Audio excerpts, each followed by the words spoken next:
Shalom sahabat yang dikasihi Tuhan Yesus, puji Tuhan kita bertemu kembali dalam kasih-Nya.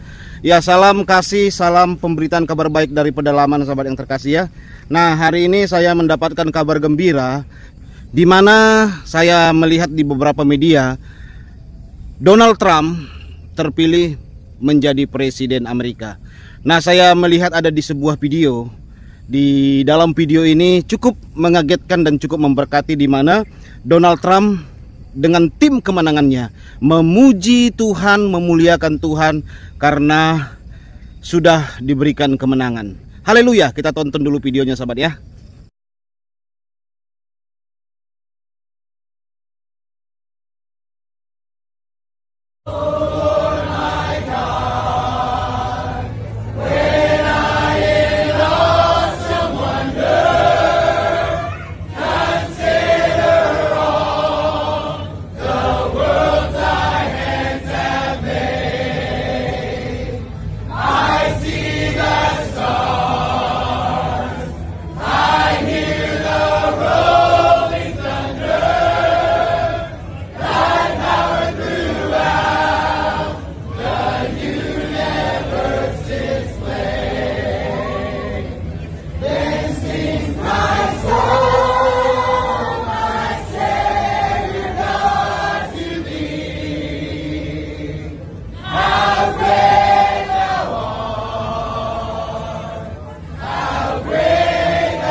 Wow, cukup luar biasa sahabat yang terkasih ya, dimana kita melihat dalam video tersebut mereka menyanyi-nyanyi, memuji Tuhan, membesarkan Tuhan, memuliakan Tuhan dengan berkata Tuhan itu maha besar. Haleluya, memang Tuhan Yesus itu maha besar.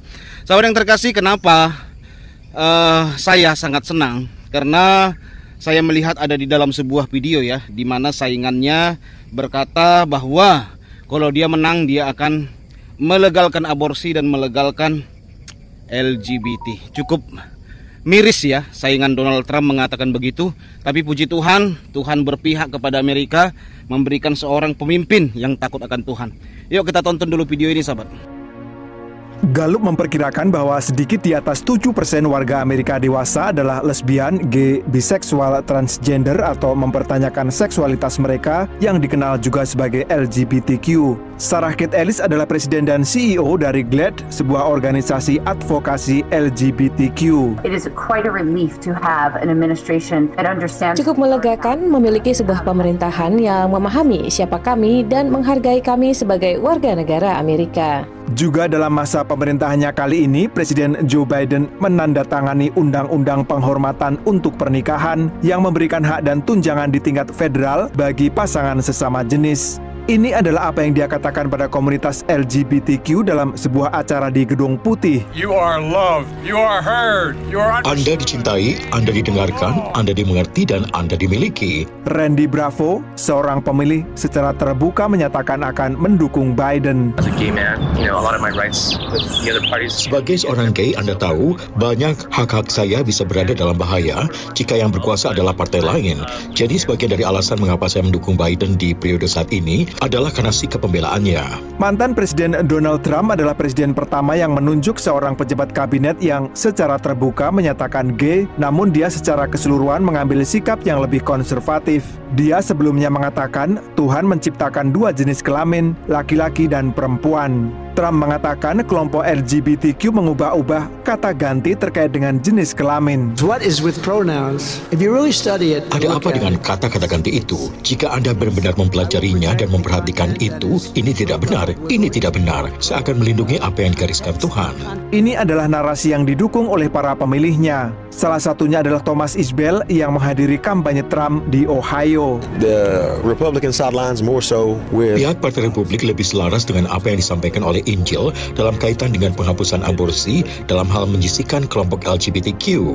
Brad Woodhouse, seorang penasihat Partai Demokrat, mengatakan ini adalah tradisi di Partai Republik yang memang diinginkan oleh pemilih partai tersebut. They're anti-immigrant, they're anti-transgender. Mereka anti-imigran, anti-transgender, anti-gay, dan telah memahami itu, dia mengambil isu itu, dia memegang sikap itu. Kelompok LGBTQ membantu Biden memenangkan negara-negara bagian dengan jumlah pemilih yang cenderung sering berpindah partai atau swing states pada 2020. Sebuah jejak pendapat oleh kelompok advokasi GLAAD menunjukkan dukungan kuat yang sama bagi Biden. Namun mereka sangat mendesak Partai Republik untuk fokus pada ekonomi dibandingkan dengan membatasi hak-hak kelompok ini.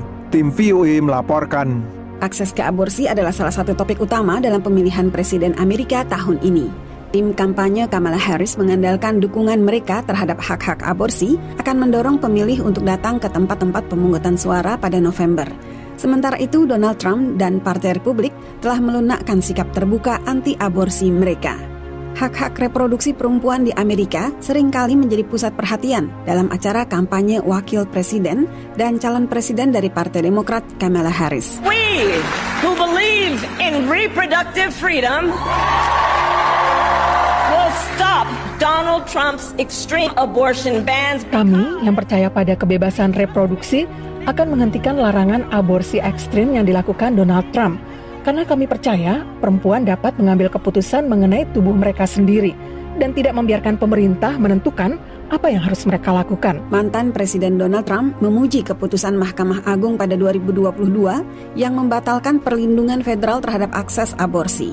Dia menekankan bahwa dia mendukung masing-masing negara bagian untuk memutuskan apakah akan mengizinkan atau melarang aborsi. The Democrats really, and not all of them, because most of them agree with us, they're the radical ones. Sebenarnya Partai Demokrat itu sangat radikal. Tidak semuanya seperti itu karena sebagian besar dari mereka setuju dengan kita. Sedangkan sikap kita adalah keputusan soal aborsi kini kembali ke negara bagian. Trump dan Partai Republik belakangan ini meredakan retorika aborsi mereka yang terkadang mencakup seruan larangan aborsi secara nasional. Itu bukan suatu kebetulan, ujar pakar jajak pendapat Rutgers University, Ashley Conning. Melalui Skype, ia mengatakan, We saw in the midterms and in special elections when abortion is either directly or indirectly on the ballot. Kita saksikan pada pemilu sela dan pemilu khusus ketika aborsi, baik secara langsung maupun tidak langsung, dimasukkan dalam surat suara. Betapa besar dampaknya sejauh ini pada pemilu, dan bahwa para pemilih mendukung isu kesehatan reproduksi dan isu-isu aborsi. Partai Demokrat mengandalkan sikap pro-pilihan dan menyatakan dukungan mereka pada penyedia layanan aborsi. Misalnya, pada 23 Juli, suami wakil Presiden Harris, Doug Emhoff, berkunjung ke klinik kesehatan reproduksi di McLean, Virginia. Langkah itu dipuji Direktur Medis Klinis tersebut, Dr. Jessica Rubino. I do believe that this is one of the most important topics for the election. It is really important that the Vice President... Saya yakin ini adalah salah satu topik terpenting dalam pemilu. Sangat penting bagi Wakil Presiden bahwa suaminya berfokus pada hal ini, terus terlibat dengan kami dan berupaya mendapatkan sebuah rencana. Di antara kelompok-kelompok anti-aborsi, terdapat kelompok yang meragukan bahwa hak-hak reproduksi akan mendorong jumlah pemilih yang akan datang ke tempat pemungutan suara pada November. Pendukung Trump mungkin tidak akan meningkatkan fokus mereka pada aborsi secara tajam selayaknya kampanye Harris, menurut pendapat Ketua Komisi Hak Hidup Nasional, Carol Tobias. Melalui Skype, ia menambahkan, I think they're going to be talking about what they think is important, and I don't know how much they will be responding to her. Menurut saya, mereka akan membicarakan apa yang mereka anggap penting, dan saya tidak tahu seberapa besar mereka akan menanggapinya. Menurut saya, mereka memang harus bicara tentang anak yang belum lahir sebagai anggota keluarga manusia yang berhak mendapatkan perlindungan. Para analis memperkirakan kampanye Trump akan terus memprioritaskan perekonomian dalam menarik pemilih. Karena isu tersebut secara historis merupakan perhatian utama masyarakat Amerika dalam pemilihan presiden. Karlina Amkas, VOA, Washington. Calon Presiden Amerika Serikat, AS, dari Partai Demokrat, Kamala Harris akan memperjuangkan komunitas lesbian, gay, biseksual, dan transgender atau LGBT. Pernyataan itu diungkapkan Kamala di unggahan akun Instagram Kamala Harris. Bahkan, dia juga turut foto bersama dengan komunitas pelangi, LGBT, tersebut.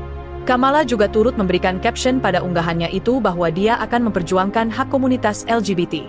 Kepada komunitas LGBTQ pada Hari Coming Out Nasional, Anda dihargai berdasarkan siapa diri Anda sebenarnya, dimanapun Anda berada dalam perjalanan Anda, tulisnya dikutip Selasa, 15 Oktober 2024. Kita semua terlibat dalam hal ini bersama-sama. Kami akan terus memperjuangkan kebebasan Anda untuk mencintai orang yang Anda cintai dan menjadi diri sejati Anda secara terbuka dan bangga, sambungnya. Diberitakan sebelumnya, baru-baru ini calon Presiden Amerika Serikat, AS, dari Partai Demokrat, Kamala Harris melakukan pertemuan dengan komunitas lesbian, gay, biseksual, dan transgender atau LGBT.